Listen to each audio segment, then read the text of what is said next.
আসসালামু আলাইকুম guys, welcome back to my another video.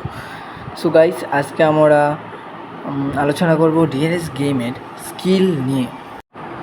So DLS গেমে কিন্তু স্কিলটা প্রচুর ইম্পর্ট্যান্ট। সো স্কিল নেওয়ার জন্য আমাদের অনেক কিছু করতে হবে এবং অনেক টিপস অ্যান্ড ট্রিক কিন্তু আছে। সো ডিএলএস গেমে অনেকেই অনেক টিপস অ্যান্ড ট্রিক দেখায়। এই জন্য আমি টিপস অ্যান্ড ট্রিক দেখানোর জন্য সাধারণভাবে টিপস অ্যান্ড ট্রিক দেখানোর জন্য আমি ট্রেনিং অলরেডি দিয়েছি আপনাদের ডিএলএস স্কিল দেখানোর জন্য। সো ফার্স্টে আমি এদিকে আমি বলটাকে আমার সাইডে যে প্লেয়ারটা আছে ওইটার কাছে নিয়ে যাব এবং আপনাদের এদিকে একটা নতুন স্কিল দেখাচ্ছি। এটা কিন্তু জোস একটা স্কিল, আর এই স্কিলটা দিলে কিন্তু ভালো গোল দিতে পারবেন আপনি। সো এই স্কিলটা দিয়ে আমি কিন্তু এখানে বিতে ক্লিক করেছিলাম, এর জন্য কিন্তু আমার গোলটা হয়নি। সো আমি আপনাদের আরেকটা দেখাচ্ছি। সো আমি আপনাদের আরেকবার দেখিয়ে দিচ্ছি। এখানে আমি আবার নতুন করে শুরু করছি। দেখেন আমি আবার নতুন করে জায়গাটা গেলাম। হ্যাঁ, সো আমি এদিকে আবার সাইডের প্লেয়ারটার কাছে আমি এখন পাস দিব। ডেম্বেলেকে পাস দেওয়ার পর যেহেতু ডেম্বেলের স্কিল অনেক ভালো এবং আমার এখানে ডেম্বেলে ম্যাক্স, আর এদিকে নিচে টান দিবেন এবং দিয়ে আপনারা দেখতে পাচ্ছেন এখানে আমি বিতে ক্লিক করেছিলাম দুইবার। বিতে ক্লিক করে কিন্তু শটের পাওয়ারটা অনেকটাই কমে যায়, আর এই স্কিলটা কিন্তু আপনাদের ডিএলএস গেমে সবথেকে বেশি ইম্পর্টেন্ট হয়। এদিকে দেখেন আমি এতে ক্লিক করেছি এবং অবভিয়াসলি একটা গোল হয়ে গেছে। আর এই স্কিলটা আপনারা ব্যবহার করতাম ডিএলএস গেমে এই নতুন স্কিলটি দেওয়ার জন্য। আর এখন এই স্কিলটা শুধু আপনারা শর্ট পাওয়ার যেটা এটার জন্য। আর আমি এখন আরেকটা নতুন স্কিল দেখাবো আপনাদের। সো গাইস, নতুন স্কিল শুরু করি। সো এখানে আমি আবার ডেম্বেলেকেই দিয়ে দিলাম। আর এই স্কিলটা হলো আপনাদের বলটা যেন আপনাদের উপরে বাইসাইকেল যেটা হয় বাইসাইকেল কিক, এটা এভাবে কিন্তু দেয়। এটা শুধু আপনারা যে কর্নারের প্লেয়ারটা আছে ওই কর্নারের প্লেয়ারটা দিবেন। কর্নারের প্লেয়ারটা দেওয়ার পর এদিকে সাইডেতে যাবেন এবং কর্নার বরাবর, গোল কি সোজাসুজি কিন্তু না, কর্নার বরাবর এটা দিবেন। আর বাইসাইকেল কিকটা যেটা হতো 2024 এটা কিন্তু মাঝে মাঝে বাইসাইকেল কিকটা হয়, আর যেটা 2021 বা 22 সালে যেটা ছিল এটা কিন্তু রিয়েলিস্টিক। এবং এটা কিন্তু দুইটা চাপ, আমি যে অপশানগুলো দেখাচ্ছি দুইটা চাপ দিলে কিন্তু আপনাদের হয়ে যেত। সো উপরের দিকে একটা চাপ দিবেন তাহলে কিন্তু আপনাদের হয়ে যাবে, আর এটা সিতে ক্লিক করে দিতে হবে। আর যদি সিটা যদি না বাসে বেশি ভালো করে আপনি যদি 5টা যদি নাতে পারবেন তাহলে কিন্তু অবশ্যই হবে না।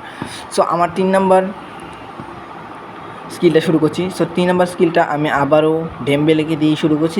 ডেম্বেলের স্কিল কিন্তু ভালো হতে হবে। যদি ডেম্বেলের স্কিল যদি ভালো না হয় আর যদি বলটা আপনার পজিশনে না থাকে তাহলে কিন্তু আপনি স্কিলটা দিতে পারবেন। এই যে দেখেন একটা কিন্তু ওয়ান্ডারফুল একটা স্কিল হয়ে গেল। আরেকটা স্কিল দেখাচ্ছি আপনাকে, দেখেন উপরেই শুধু একটা টান দিবেন তাহলে কিন্তু আপনার স্কিলটা হয়ে যাবে। আর নিচে দিয়ে তো আপনাদের এই স্কিলটা দেখিয়ে ফেলছি। আর এই স্কিলটা দিলে কিন্তু আপনাদের গোল হওয়ার সম্ভাবনা খুবই কম। আর এদিকে দেখছেন গোলকিপার কিন্তু প্রচুর চালাক। আর আমি দেখাচ্ছি আপনাদের আবার একটু এদিকে যাচ্ছি, আপনাদের পুরো মাঠটা একটু আমি ভালো করে দেখাচ্ছি যে স্কিলটা দেখাচ্ছে। আপনি বলবেন এই স্কিলটা কি, এটা বলটা আগিয়ে নিচ্ছে, এটা শুধু আপনি এই জায়গাতে একটা টাচ করবেন, একটা টাচ দিবেন, একটা টাচ দিলে কিন্তু আপনার স্কিলটা এটা হয়ে যাবে। এবং আপনি এখানে দেখতেই পাচ্ছেন যে আমার স্কিলটা কিন্তু প্লেয়ারটা কিন্তু হাঁপিয়ে যাচ্ছিল। হাঁপিয়ে যাওয়ার কারণ কি, প্লেয়ারটা নুয়ে যাচ্ছে কেন, প্লেয়ারটা নুয়ে যাচ্ছে বলটা কিন্তু তার কাছে নেই, সুতরাং সে উপরের যে স্কিলটা নেয় উপরের স্কিলটা কিন্তু সে দিতে পারবে না। সো নিচের স্কিলটা বল যদি দূরেও থাকে তাহলে কিন্তু দিতে পারবে। এই যে আপনি দেখতে পাচ্ছেন এবং এর অসাধারণ একটা গোল হয়ে যায়। এইটা গোল কিকে কিন্তু অনেকভাবে আপনি বোকা বানাতে পারবেন। আর আর আপনারা এনে বলবেন আরেকটা স্কিল দেখাচ্ছি আপনাদের, যে এটা হলো দূরে থেকে অনেকেই দেখি কোনো কিছু চাপ না দিয়ে কীভাবে এইভাবে বল একটা স্কিল দেয়। এটা হলো আপনাদের ডামনে বামে যদি একটা চাপ দিন তাহলে কিন্তু হবে। আর এটা কিন্তু আপনাদের গোল কিকে বোকা বানানোর জন্য একটা অসাধারণ একটা টেকনিক। আর আপনার ইজিলি এই জায়গাগুলো গোল কি সামনে যদি করেন তাহলে কিন্তু গোল দিতে পারবেন। সো সুতরাং আমি আপনাদের আরেকটা লং একটা শট দেখাচ্ছি। আপনি যদি এই জায়গাটায় উপরের জায়গাটা সিয়ের যে উপরের জায়গাটা এটা যদি দুইটা চাপ দেন বা উপরে যে কোনো জায়গায় যদি আপনি সিয়ে চাপ দেন তাহলে কিন্তু আপনার ওয়ান্ডারফুল একটা গোল হয়ে যাবে। সো গাইজ, যারা এখনই চ্যানেলটি আমার সাবস্ক্রাইব করেন তারা অবশ্যই সাবস্ক্রাইব করবে এবং পাশে থাকা বেল আইকনটি অন করে দেবেন। সো আমি আপনাদের আরেকটা টিপসটি দেখাবো, সেটা হলো আমি কীভাবে আপনাদের গোল কিকে কন্ট্রোল করতে পারবেন। সো গোল কিকে কন্ট্রোল করার জন্য আমি একটা এক্সিবিশন ম্যাচে ঢুকে যাচ্ছি এবং এক্সিবিশন ম্যাচে আমি ঢুকে যাবো এখন। সো এখানে প্লে দিয়ে আমি এক্সিবিশন ম্যাচে ঢুকে গেছি এবং এদিকে দেখতে পাচ্ছেন আমার এক্সিবিশন ম্যাচটা কিন্তু স্টার্ট হয়ে গেছে এবং স্টার্ট হওয়ার পর এখানে তারা কিন্তু বলটা নিয়ে নিয়েছে এবং এটা কিন্তু আমি অনেক কষ্ট করে ভিডিওটা বানাচ্ছি।